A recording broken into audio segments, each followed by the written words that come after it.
Dream Tax Academy ni training center ihugura abantu ku byerekeranye n'imisoro, ariko ikaba ifite n'izindi porogaramu nyinshi zitandukanye zerekeranye n'imisoro. Nshinzwe kumenya kuva umunyeshuri atangira kwiyandikisha, kuva yiga, nkamenya mwarimu yinjiye mu ishuri ku gihe, abanyeshuri batendinga ku buryo bwa nyabwo, ese serivisi zindi bakeneye zitari izo ngizo zo barazihabwa.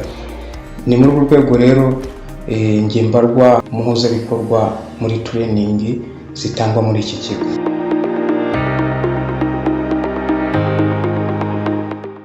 Iki kigo cyacu kiri kwigisha abantu, gishaka uburyo kizamura ubumenyi abantu bafite mu bijyanye n'imisoro. Urabizi mu misoro tuba dufite ibyinjiye n'ibyasohotse. Ibyo byinjiye n'ibyasohotse rero mu buryo bikorwamo kubasha gukusanya ayo makuru y'ibaruramari. Rero iyo umaze kubarura iyo mari cyangwa amaze kuyakusanya, nibwo utangiye kwibaza ngo bya binasohoye muri bya bine ninjije ndaza gusora iki. Ibi bintu dukwiye kubyiga muri rusange kugira ngo wa musoro abantu bagukorera. Byibuze arimo usanga abantu batumva ibi bintu ugasanga yabigukoreye mu buryo budakwiye, rimwe na rimwe ugasanga uri guhura n'ibihano, cyangwa nawe uri kubikora nyine ugasanga urimo urabazwa inshingano zawe kutazubahirije bitewe n'ubumenyi buke wari ufiteho. Ubwo niyo mpamvu iki kigo cyaje kugira ngo gifashe abo bantu mu kubasha kuzamura ubwo bumenyi bafite mu misoro, yaba ubikora nk'umwuga wawe nk'akazi kawe ka buri munsi, cyangwa yaba uri nka nyiri business kugira ngo umenye bimwe ukorerwa, ese ubikorerwa ku rwego rukwiye cyangwa mu buryo buteganijwe n'amategeko.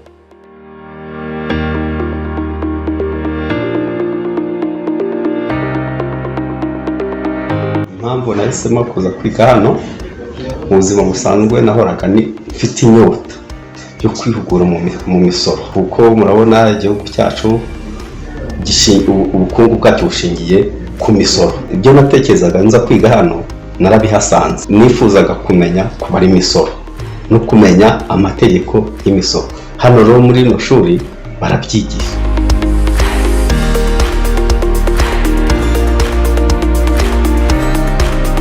Imisoro ishobora kuba yasenya ubucuruzi bwawe cyangwa se ikabufasha gutera imbere.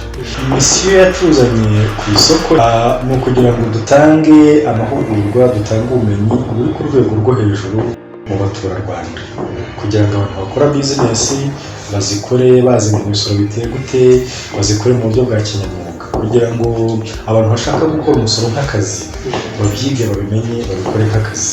Umusoro utanga akazi kandi keza gahemba neza, kuko tax advisor ni umwuga umeze neza. So rero turashaka kugira tax advisors bafite skills ziri hejuru, turashaka kugira tax practitioners bafite ubumenyi ku buryo n'umuntu agiye gukorera declaration, imenyekanisha ry'umusoro, ugiye kungana mu misoro, ugiye kumugira inama ushingiye ku bumenyi ufite, apana gushingira kuvuga ngo ni ibintu nzi gutyo gusa biri aho ngaho.